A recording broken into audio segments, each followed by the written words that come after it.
Students question है हमारे पास square root of 15.21।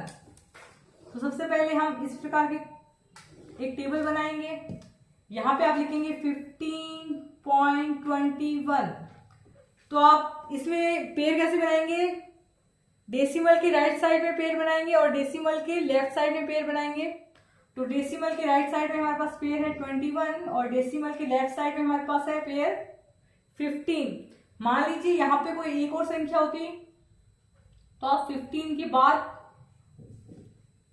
2 को पेयर मानते, ठीक है। यहाँ पे यदि एक हमारे पास संख्या होती 3 तो इसके आगे हम 0 लगा सकते हैं। तो 21 के बाद आप 30 को एक पेयर मानते। अब देखिए स्टूडेंट्स, हम लेंगे सबसे पहले 15 को। अब हमें एक ऐसी संख्या चाहिए जिसका स्क्वायर या तो 15 के बराबर आ जाए या 15 से कम आ जाए। तो हम जानते हैं 3 का स्क्वायर हमारे पास 9 होता है, 4 का स्क्वायर हमारे पास 16 होता है। ओके, तो हम लेंगे यहाँ पे 3 का स्क्वायर। तो आप यहाँ पे 3 लिखेंगे, यहाँ पे भी आप 3 लिखेंगे। 3 का स्क्वायर आप यहाँ पे लिखेंगे, क्या होता है 3 का स्क्वायर 9। यहाँ पे भी आप 3 लिखेंगे, 3 + 3 यहाँ पे आप लिखेंगे 6। ओके, 15 - 9, 15 - 9 क्या होगा 6। ओके, अब इस पेयर को आप यहाँ पे लिख देंगे, यानी कि 21 को आप यहाँ लिखेंगे। जब भी आप डेसिमल के जो आगे वाली संख्या है उसको आप यहां लिखेंगे तो आप यहां पे भी क्या लगाएंगे, डेसिमल लगाएंगे। इस बात को नोट कर लीजिए, जब भी आप डेसिमल के आगे वाला पेयर यहां पे लिखेंगे यानी कि इसको नीचे उतारेंगे यहां पर, तो आपको यहां पर भी डेसिमल लगाना है। अब हमें यहां पे एक ऐसी संख्या चाहिए, यहां पर हम एक ऐसी, यहां पर और यहां पर हम सेम संख्या लिखेंगे, ठीक है। और यहां पर जो संख्या हम यहां लिखेंगे वही संख्या हम यहां लिखेंगे। तो देखिए स्टूडेंट्स, यहां पर हमारे पास देखिए 6 2 1, यहां पर हमारे पास यूनिट डिजिट क्या आ रहा है 1। तो हम जानते हैं एक तो हमारे पास 1 का स्क्वायर 1 होता है, एक 9 का स्क्वायर इज इक्वल टू हमारे पास 81 होता है। तो इन दोनों संख्याओं में हमारे पास यूनिट डिजिट क्या आता है, 1 आता है। इस प्रकार आप अंदाजा लगा सकते हैं कि हम यहाँ पे 1 भी ले सकते हैं, 9 भी ले सकते हैं, कोई और भी संख्या ले सकते हैं, क्योंकि कोई जरूरी नहीं है इन दोनों संख्याओं को यहाँ पर रखने पर हमारा ये आंसर आ जाए। तो आप चेक कर सकते हैं, देखिए 61 × 1 करेंगे तो वो 61 ही आएगा। तो ये संख्या थोड़ी हमारी ज्यादा है, तो हम देखते हैं 69 × 9। तो ये हमारे पास हो गया 6 × 54 55 56 57 58 59 60 61 62। ओके स्टूडेंट्स, 69 × 9 हमारा आंसर आ रहा है। तो आप यहां पे लिख देंगे 9, यहां पर भी आप क्या लिखेंगे 9। 69 × 9, यहां पे आप क्या लिखेंगे 621। सिंपल, यहां पे आपकी क्या आएगा, यहां पे आपने 9 लिखा तो यहां पे भी आप क्या लिखेंगे 9। 621 - 621 इज इक्वल्स टू 0। और इस संख्या को आप प्लस करके यहां पे लिखेंगे तो 9 + 9 हमारे पास क्या हो जाएगा 8, ये 78 आ गया। अब स्टूडेंट्स हम देखेंगे कि हमारा आंसर सही है या नहीं। तो देखिए स्टूडेंट्स, यहाँ पर जो भी संख्या आती है ना वो इस संख्या की दुगनी होती है, यानी कि ये संख्या दुगनी होती है इस संख्या की। तो इसको आप 39 मान सकते हैं एक बार, तो ये 39 का दुगना ही है 78, या हम कह सकते हैं 78 का आधा 39 होता है, बिल्कुल।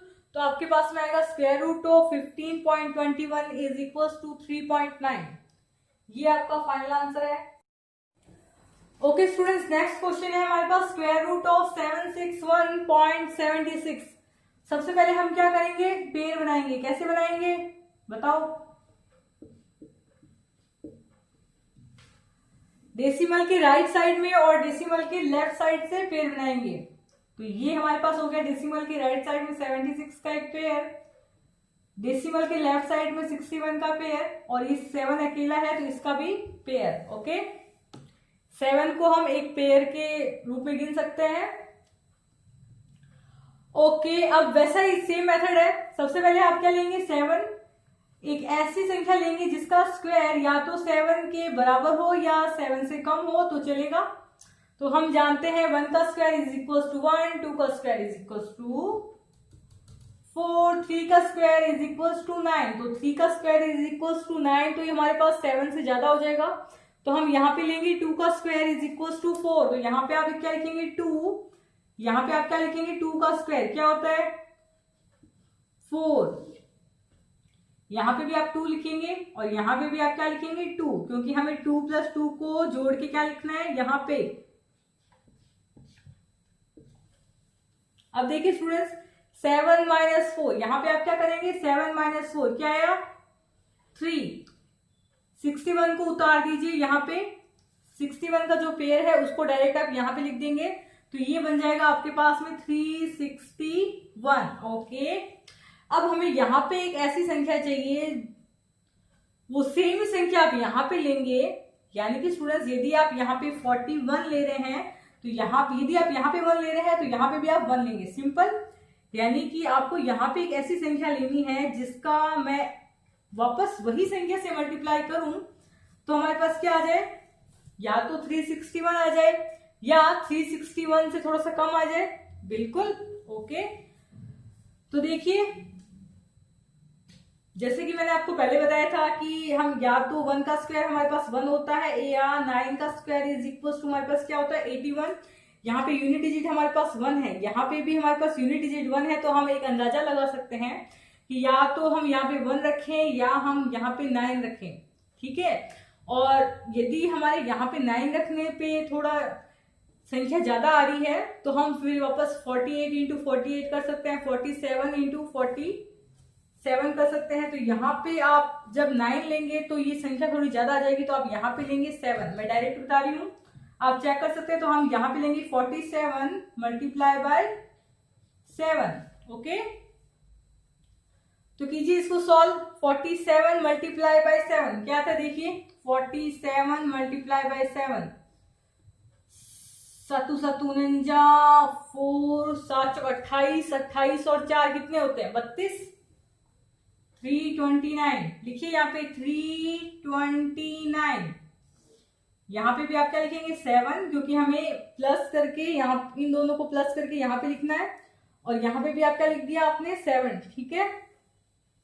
प्लस कीजिए 7 + 7 क्या हुआ 14, कैरी 1, 54 हुआ ये। ओके, और इसमें माइनस करेंगे 361 - 329, 11 में से 9 गए 2, 5 - 2 3। अब हमें क्या करना है, डेसिमल के आगे वाली संख्या हमें यहां पे लिखनी है, तो लिखिए ये हो गया 3276। ओके, तो यदि जब भी आप डेसिमल के आगे वाला पेयर, यानी कि डेसिमल के आगे जो हमारे पास संख्या है 76, इसको जब आप यहाँ पे लिखेंगे तो आप यहाँ पर भी डेसिमल लगा देंगे, ये आपको ध्यान रखना है। जैसे ही आप डेसिमल का आगे वाला जो पेयर है यहाँ पे लिखेंगे, आपको यहाँ पे भी डेसिमल लगा देना है, एकदम सिंपल। अब देखिए नेक्स्ट प्लस हम क्या करेंगे, यहाँ पर जो संख्या लेंगे वो सेम संख्या ही आप क्या लेंगे यहाँ पे लेंगे, और इस संख्या का इससे मल्टीप्लाई करके यहाँ पे लिखेंगे। ओके, तो वो जो संख्या आएगी या तो इसके बराबर हो जाए या इससे थोड़ी सी कम हो जाए तो चलेगा। ओके, तो देखिए स्टूडेंट्स यहाँ पर हमारे पास यूनिट डिजिट क्या है 6। ओके, तो इससे हम क्या अंदाजा लगा सकते हैं, एक तो देखिए हमारे पास 4 का स्क्वायर इज इक्वल टू 16 होता है, एक हमारे पास 6 का square is equal to 36। Okay students, तो आपको चेक करना पड़ेगा, यानी कि 5 4 4 × 4 को आप चेक कीजिएगा, और फिर 5 4 6 × 6। ओके, उसको चेक कीजिए क्या वो नंबर इस नंबर के बराबर या थोड़ा सा कम आ रहा है। यदि इन दोनों नंबर से ही हमारा आंसर नहीं आ रहा, मतलब कोई संख्या है वो इसके बराबर नहीं आ रही है, इससे कम नहीं आ रहा है, तो आप नंबर चेंज करके दे सकते हैं, यानी कि 4 की जगह 5, 6 की जगह 7, 8, 9, 10, आप कोई भी संख्या यहां पर रखकर चेक कर सकते हैं। तो यहाँ पे स्टूडेंट्स आएगा आपके पास में 6, मैं डायरेक्ट लिख रही हूँ 5 4 6 × 6। यहाँ पे भी आप क्या लिखेंगे 6। ओके, तो कीजिए, इंग्लिश में आप बुरा कीजिए, मैं हिंदी में करती हूँ, मैं हिंदी मीडियम से हूँ इसलिए। छिकू मिकू 36।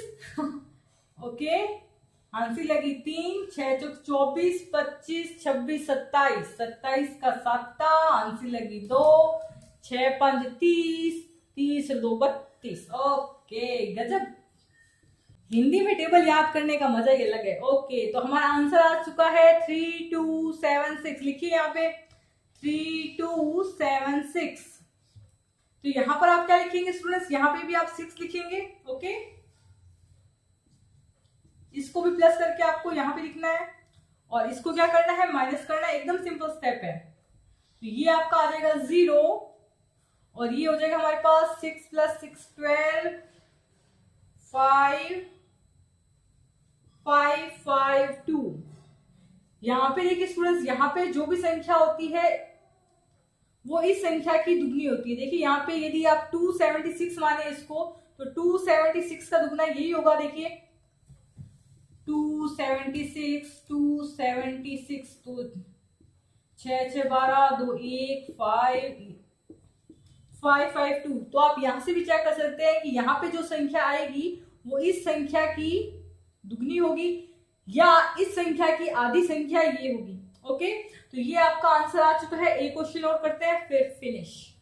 तो square root of 761.76 is equal to 27.6। Next question देखिए स्टूडेंट्स, नेक्स्ट क्वेश्चन है हमारे पास स्क्वायर रूट ऑफ 11.56। तो चलिए स्टार्ट करते हैं। यहां पे आप लिखेंगे 11.56। सबसे पहले हम क्या करेंगे, पेयर बनाएंगे डेसिमल के राइट साइड में और डेसिमल के लेफ्ट साइड में। तो राइट साइड में हमारे पास है पेयर 56, डेसिमल के लेफ्ट साइड में हमारे पास पेयर है 11 का। ओके, अब हमें यहाँ पे एक ऐसी संख्या लेनी है जिसका स्क्वायर या तो 11 के बराबर आ जाए या 11 से थोड़ा कम आ जाए। तो हम ले रहे हैं 3 का स्क्वायर 9 होता है। तो यहाँ पे आप 3 लिखेंगे और यहाँ पे भी आप क्या लिखेंगे 3 का स्क्वायर होता है हमारे पास 9। 11 - 9 इज इक्वल टू 2। यहाँ पे भी आप 3 लिखेंगे, 3 + 3। यहाँ पे आप लिखेंगे 6। अब देखिए हम डेसिमल के बाद वाली संख्या यहाँ पे लिखेंगे। तो ये हमारे पास आ गया 256। ये हमने जो हमारे यहाँ पे पेयर होगा उसको हम डायरेक्ट यहाँ पे लिख देंगे, क्योंकि हमने डेसिमल के बाद वाली संख्या को यहाँ पे लिखा है। तो अब यहाँ पे भी हम क्या लगा देंगे, डेसिमल। जब भी आप डेसिमल के बाद वाली संख्या को यहाँ पे लिखेंगे, आप यहाँ पर भी क्या लगाएंगे, डेसिमल। ओके, तो अब हमें यहाँ पे एक ऐसी संख्या चाहिए जिस संख्या का मैं इस संख्या से मल्टीप्लाई करूं तो वो हमारे पास क्या आ जाए, 256 के बराबर आ जाए या 256 से कम आ जाए। तो बेसिकली आप क्या कर रहे हैं, यहाँ पे भी एक संख्या लेंगे और यहाँ पे भी एक संख्या लेंगे। ठीक है, इन दोनों को तो हम प्लस करके, मतलब इस संख्या और इस संख्या को प्लस करके हम यहाँ लिखेंगे। लेकिन जैसे हम यहाँ पे ले रहे हैं 64, तो यहाँ पे भी आप क्या लेंगे, 4 ही लेंगे, है ना। यहाँ पे यदि आप 1 ले रहे हैं तो यहाँ पे भी आप क्या लेंगे, 1 लेंगे। और ये वाली जो संख्या है वो आप यहाँ पे रखेंगे, एक ही बात है। ओके, तो यहाँ पे देखिए, यहाँ हमारे पास यूनिट डिजिट क्या है, 6 है। तो हम जानते हैं 4 का स्क्वायर इज इक्वल टू 16। तो इसमें भी हमारे पास यूनिट डिजिट 6 आता है यहाँ पे, और 6 का स्क्वायर इज इक्वल टू 36। यहाँ पर भी हमारे पास यूनिट डिजिट क्या है, 6 है। तो इसी प्रकार हम एक अंदाजा लगा सकते हैं कि यहाँ पे या तो हम 4 ले सकते हैं या हम 6 ले सकते हैं। यदि यहाँ पे हमारे पास 4 या 6 लेने से भी आंसर नहीं आता तो आप क्या करेंगे, 65 × 5 चेक कर सकते हैं, 66 × 6 चेक कर सकते हैं, 67 × 7 चेक कर सकते हैं, 68 × 8 चेक कर सकते हैं। ओके, तो सबसे पहले हम चेक करते हैं 64 × 4। तो 64 × 4। तो आप इंग्लिश में कीजिए, मैं हिंदी में मल्टीप्लाई करती हूँ। 4 चौक 16, 16 का आंसर लगी 1, 6 चौक 24 और 1 25। फर्स्ट बार में हमारा आंसर आ गया। तो आप यहाँ पे क्या लिखेंगे, 4, यहाँ पे भी लिखेंगे 4, इसको प्लस करके आप यहाँ लिखेंगे 68 आ रहा है ये, और यहाँ पे भी हमारे पास क्या आएगा, 4। सिंपल है एकदम। 64 × 4 is equal to 256। 256 students, 256 minus 256 is equal to 0। तो हमारे पास आ रहा है square root of 11.56 is equal to 3.4। ये आपका फाइनल आंसर है, नोट कर लीजिए इसको।